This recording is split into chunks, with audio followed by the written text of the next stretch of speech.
I'm so lucky to have Charlie Teo here. Charlie, welcome to the program and thanks for taking the time. It's a pleasure, Camilla. Now, you are one of the most world-renowned brain surgeons. Yes. Yes, you are. That's what I tell people. Well, that's what I'm telling people as well now. Why brain surgery? Well, it was fortuitous. Essentially, I didn't enjoy neurosurgery as a medical student. And then I started doing pediatric surgery, and the neurosurgical registrar fell ill, and I was asked to take over his job for a while and fell in love with it when I was exposed to it. It's a huge job, isn't it? I mean, you're literally holding lives in your hands. Yes, it is. It's considered one of the hardest, if not the hardest, of all the specialties, because it is such an unforgiving specialty. The brain has no reparative mechanism. So once you make a mistake, that's it. Yeah. It's 70% of all the tumours that we deal with are malignant, so you can buy people time, but eventually they're going to die from the disease. So that in itself is emotionally very taxing. There are a percentage of patients where you can cure them, the non-malignant ones, and then of the malignant ones, you can get remarkable success stories. Now, you know, success is very relative, but you can buy people years of life. Yeah. And you know, you can get all crammed into your last few years of life if you know that you've got a sort of use-by date.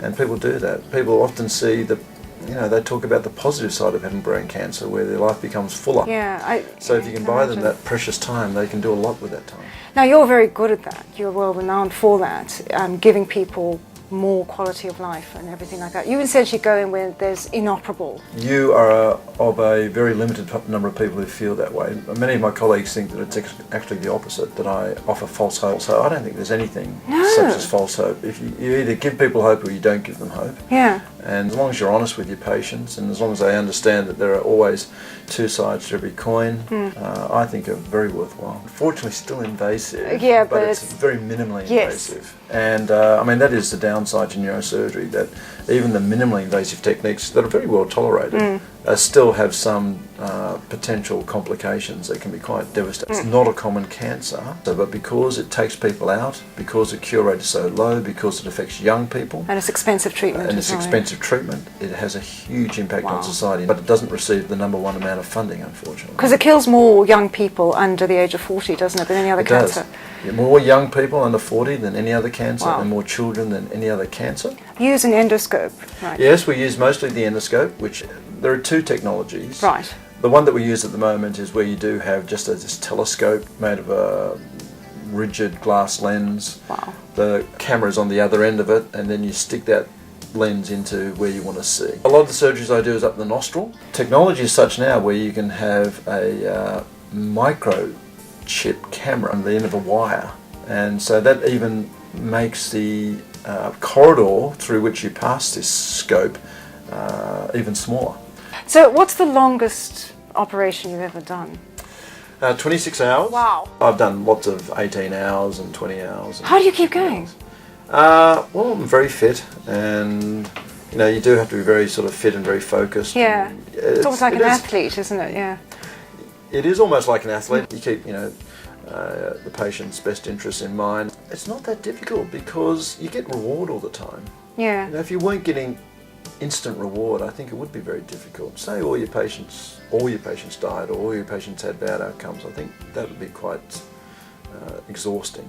But when, you know, patients are very thankful, and that feedback you get from your patients, oh my God, it's just, it motivates you. The brain's made up of 4 main lobes, is that right? Hang on, let me count. Yeah, the frontal, parietal, occipital, temporal, yeah. Okay, and where do most brain tumours occur? Well, they actually occur, the largest lobe gets the most number of tumours. Which is and the goes frontal? Down, yeah, frontal. Really? Yeah, and then goes down by increments, you know, according to the size of the lobe. What causes it? Well, because of poor funding, we haven't done too many demographic etiology type studies. Right. And so we actually don't know that. No, but you founded Cure for Life, and now, which is now called the Cure Brain Cancer. So tell us about that. Well, I was very, very disappointed at the amount of funding that was being put into brain cancer research when I returned from America. Almost like I had to start on my own, or else there was no funding. We started up a foundation in 2003. Yeah. Became a recognised tax-deductible charity. It's gone from strength to strength since then. Now, you do a lot of pro bono work. Yeah, I do it. Look, we as doctors get a lot out of our vocation. Help people, which is a great privilege. We get paid well, and we get a status by our community that is very rewarding. So to give back, I sacrifice about 3 to 4 months every year. Wow. Doing free pro bono work in developing countries. It's a great feeling when you can go to a country like that, stay there for many years, keep going back and watch the level of neurosurgery rise to the level that you see here in Australia. Great. Now you also work with animal rescues.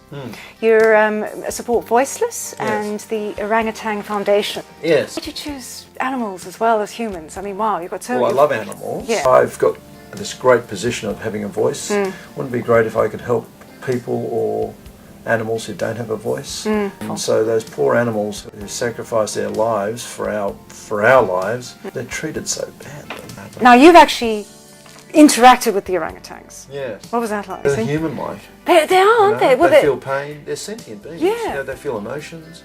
They show happiness. They show loyalty. Yeah, their DNA is almost exactly the same. And their brains are similar, aren't they? Their brains are very similar. I was over there and saw some of the diseases that they get. They're exactly the same as the diseases that we get. The problem is that orangutans live in Borneo. Borneo, unfortunately, has a policy where they allow people to destroy their rainforests for palm oil production. 95% of the rainforest in Borneo, which is the habitat of orangutans, has now been destroyed. See, palm oil is very cheap, and their argument is that we're a developing country, our people are poor, we need the palm oil, etc., etc. The money doesn't go back to the people.